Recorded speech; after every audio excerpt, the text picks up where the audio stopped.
खैरपुर नाथन शाह दादू जोई मेड़ में पानी की खोट खिलाफ आबादगारनि जे मुसलसिल एहतजाज जो आपाशी खाते के सूबाई वज़ीर नोटिस वरतो। आपाशी वज़ीर सुहेल अनवर साल जोई ब्रांच के RD 90 ते कायम कैंप ते पहुंची आबादगारनि जूं शिकायतूं ॿुधियूं ऐं पानी फराहम करण की खातरी कराई। खैरपुर नाथन शाह जोई दादू मेड़ में ज़री पानी की खोट खिलाफ आबादगारनि पारां मुसलसिल एहतजाज करण बाद आपाशी खाते के सूबाई वज़ीर सुहेल अनवर साल नोटिस वठंदे जोई ब्रांच के RD 90 ते कायम कैंप ते पहुंची तफ़सील मालूम कया, जिते आबादगारनि सूबाई वज़ीर आडो आपाशी अमलदारनि जी शिकायतुनि जा आभार लगाए छॾिया।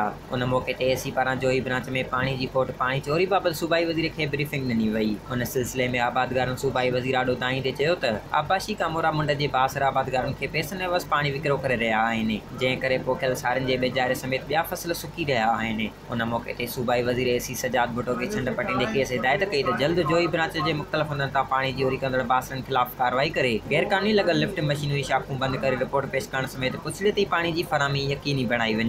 Masroor Asghar Shah, Kawish digital media reporting team, Khairpur Nathan Shah.